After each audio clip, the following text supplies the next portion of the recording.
Check out the studio setup. Oh my gosh, I'm so comfy. The couches are great. My J's, I'm wearing them. Tyler's got the lows. Adrian's got some J's as well. Welcome to the Covered Cal High podcast. I'm your host, Jake Vanderbrook, alongside Tyler Flips, and we call him Flibby. And then, far end, we got Adrian Soriano. We call him the Grim Master. The Grim Master. Look at that face. And we'll say right off the gate, the way that Adrian talks, we got speaking Sorianian too. I'm sure there's gonna be a lot of Sorianian coming in. A lot of Sorianian. So, but here we are, Covered Cal High podcast. You know, all throughout the week, we're gonna be talking about previews, key matchups, players to watch out for. We're going to talk about the seasons that these athletes are having, and we're going to be interviewing these athletes as well. Yeah, it's going to be real cool. It's going to be a real special thing. So what are some of the big things that you're looking forward to for this football season? I can't wait. I mean, first of all, I'm a football diehard. I live, breathe, eat football. So the opportunity for football season come back feels like it's Christmas Day all over again. So I'm really looking forward to the key marquee matchups that we have coming up that we're going to be touching on throughout this episode. A big one for me is without a doubt SRV and SI. I'm looking forward to. That's just one right out of the gate for me. I look forward to. Age, what are you looking forward to? You know, I'm really looking forward to see how the playoffs work this time around. I know, and we're going to talk about it in just a moment. Both the NCS and the CCS have new playoff formats, so that's going to be really, really interesting. But honestly, the first 3-4 weeks, we got some very juicy matchups. That we do. Juicy. Very juicy. Juicy, like Delectable. Juicy J. Remember him? So, but let's talk about it. So we do have new playoff formats. We have the NCS and the CCS. They have Open D1. That's going to be the same, but the NCS is going to be going back to enrollment. So, Adrian, why don't you talk a little more about this format and what are the advantages for some of these teams going forward? So back then, they had predetermined divisions. So like Liberty and Antioch would always stay in Division 1, and they would get screwed because, you know, De La Salle, Clayton Valley, Monte Vista, all those schools are also in D1. And if they have better seasons than Liberty Antioch, you know, they would make the playoffs. So now what they're doing is they have six divisions based on enrollment, and they're using that as a base. And the Open D1 division will have they'll use the Max Preps computer rankings. So whoever's in the top 8, they're in, and it doesn't matter what division you're on. So like Marin Catholic is in like D4, I think, and if they're in the top 8 after the regular season, they're in the Open D1 bracket. And so after that, the rest of the schools, so like Camp Lindo's in like D4 or something like that, they can only go up 2 spots for playoffs. So like they can only go up to D2. They can't go up to D1. Yeah, and a lot of teams that missed out with it. Now that we have this system, it gives teams like Liberty. That was a team that was talked about a lot. They had a great season, but they didn't make the playoffs because of this format. But now we have this new implemented format, and that gives them the opportunity to go out and compete for possibly D2, D3 titles. Let me go back to, you mentioned this the Max Preps ranking they have.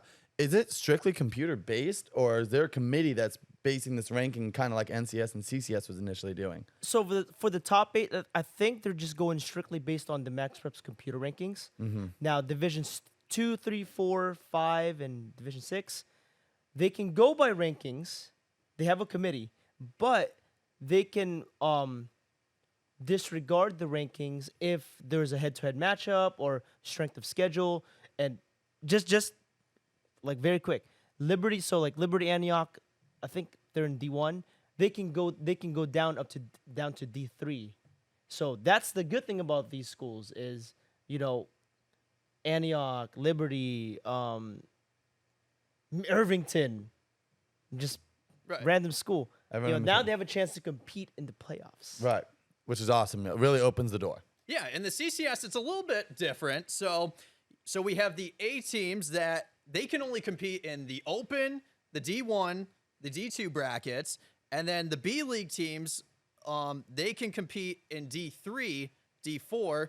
The C League teams can be in the D5 brackets. Yep.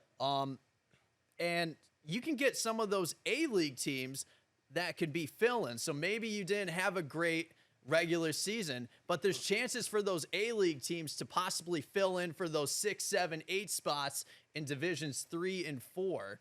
What do you think of that format, Flibby? It's unique to say the least. I think all I really want to see, thinking in the sense of selfishly, for lack of a better word, is just good matchups. Sometimes these matchups are just unrealistic, I'll speak back to my good old glory days is that, when I was still playing football at Lee High School, you get matched up first round against Sarah, Lee Longhorns versus Sarah Padres. That's just not realistic. And sure enough, I think they're up by 36 at half. It's just not realistic, right? So I just want to see realistic matchups of teams for quality football, quality playoffs. I think is my biggest emphasis, and whether it goes to the committee deciding or not is I think what it comes down to for me and my 2 cents on it. I mean, throughout the Bay Area, we're always going to have quality football. Absolutely. And when you have the top divisions like the East Bay Mountain Division, the West Catholic League. Absolutely. We got a big conference that's coming out up in the north, the Redwood Empire Conference. Those are some of the the top quality leagues. The Diablo League, we got a little bit of chaos, and the season didn't even start with Clayton Valley. But Adrian, let's talk about the East Bay Mountain Division. Obviously, De La Salle, they're always going to be the top contender. But I'm hearing a lot of talk about Monte Vista and Amador Valley. Yeah, Monte Vista has this quarterback, Braden Turner, I think is his name. He's been making a lot of noise in the summer.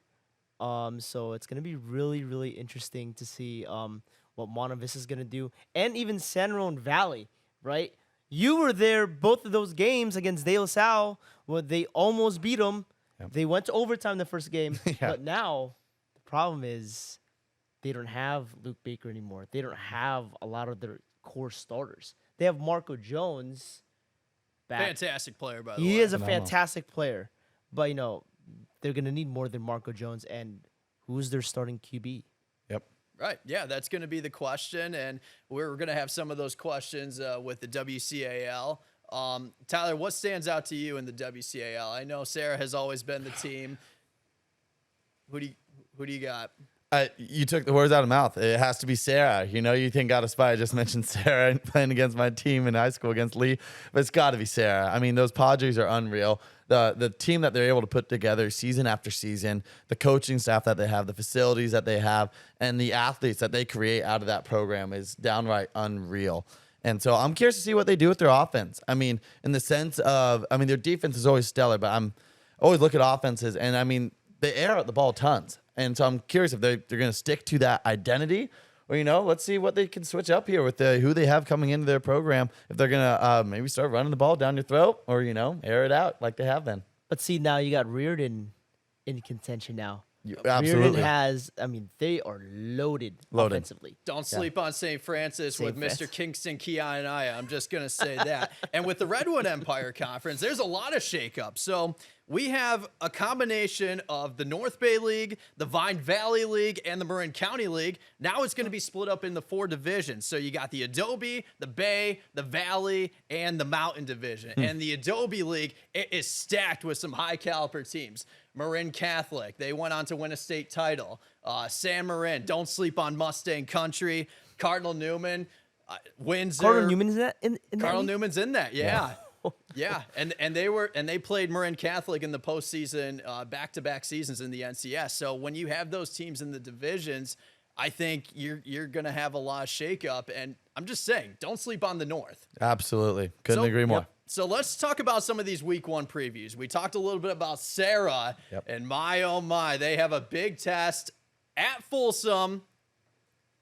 Man, it's a different environment out there when you have to go to Folsom. Well, and you've said, we're talking about it is you got to cover the last couple seasons of those games of that matchup. Talk about what the physicality is like on that field, seeing those teams going head to head. Because two of the best in California, I would say. Yeah, Sarah, both of those programs are just phenomenal. They are just lights out. When you look at these teams, the coaching, the physicality, these teams are competing to be that open representative come state time. So, and Adrian, do you think we could see this could be a little bit of who wins this game? Could this be are open. Possibly. I mean, you have to put De La Salle Yeah, you do. in that in that conversation as well. But Sarah, who's their quarterback? Right? Still trying to Milwaukee's figure that out. gone. Brooks Trimmer, their backup last year, is gone. So they got this Hennigan guy. He's a senior this year. I mean, he's been making some noise too. Not as much as Monte Vista, but he's been making some noise. And Folsom's like one of the best teams in Northern California. And they're playing at Folsom. That's a tough game right off the bat. I will say this: do not sleep on Patrick Walsh. He's is a an great coach. Outstanding coach. Absolutely. He knows what he's doing. And we didn't know the system with Sarah 2 years ago, and then comes Maluaki Smith, and he was outstanding, and he won those road games at Folsom, at De La Salle 2 years ago, and they're going to be up in that situation again come non-league time for this upcoming season. Folsom, Ryder Lions, he's one of the top quarterbacks in the nation, so it's really going to be interesting how Sarah matches up with this high-caliber Folsom team. You know who also has a tough non-league schedule? Who? Mac. Ooh, Yes. the Mac House. The Mac House, one of the best places for a high school football game, in my opinion. Energy's up there. I'd say Mac and SRV, energy-wise, being in that stadium's unreal. Yeah. And let's talk about Mac. Talk about programs. That is a small school, lower enrollment out of the Bay Area as far as how many students are at that school.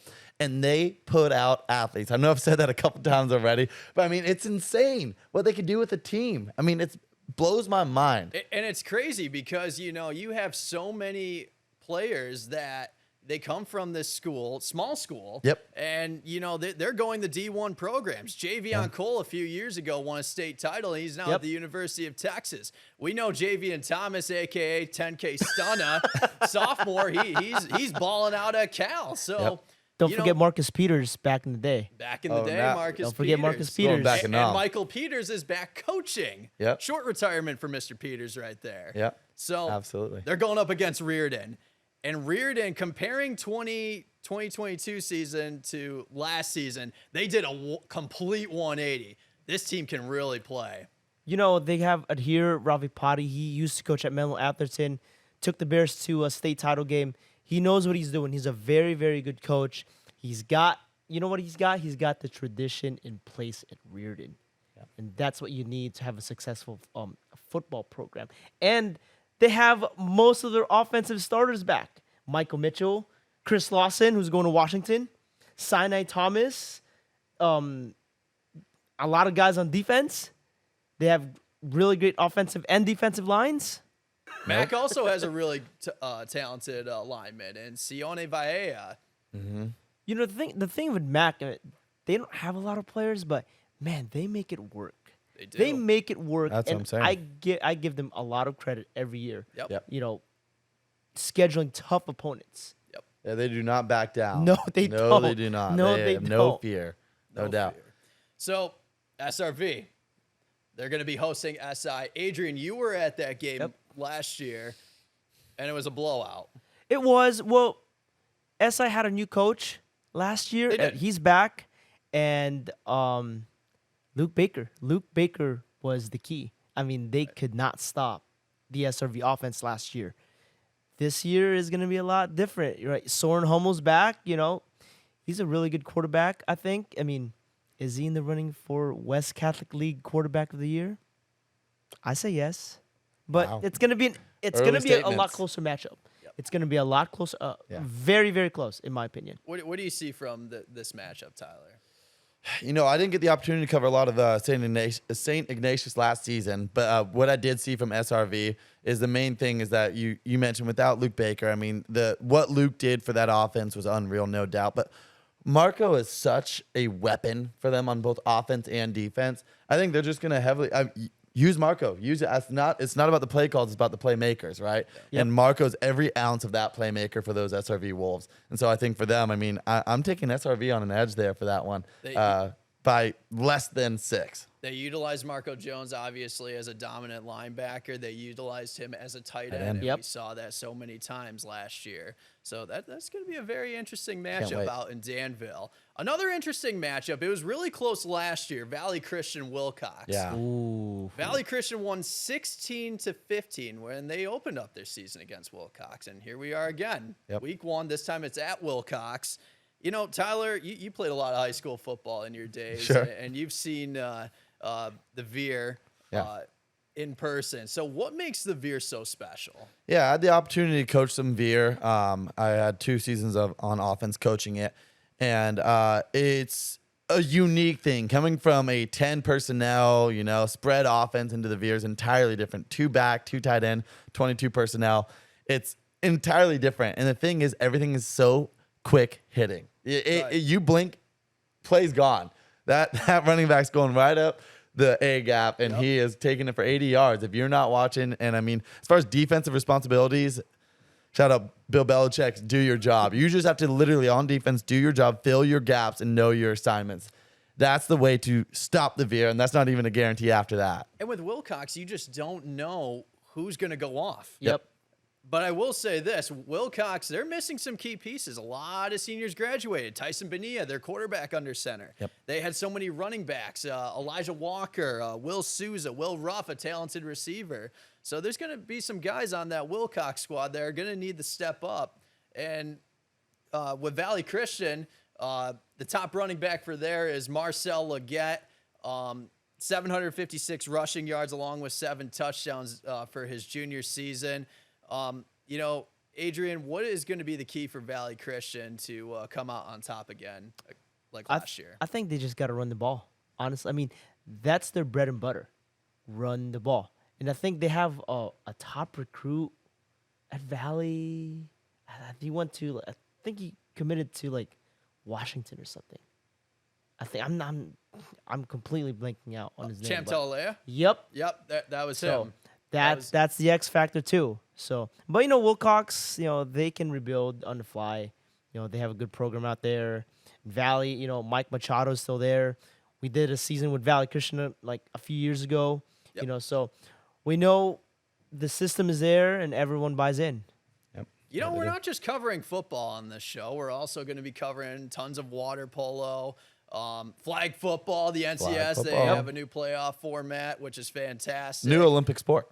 Yes. 2028. 2028 in LA. Yeah. Yep. So we got girls flag football.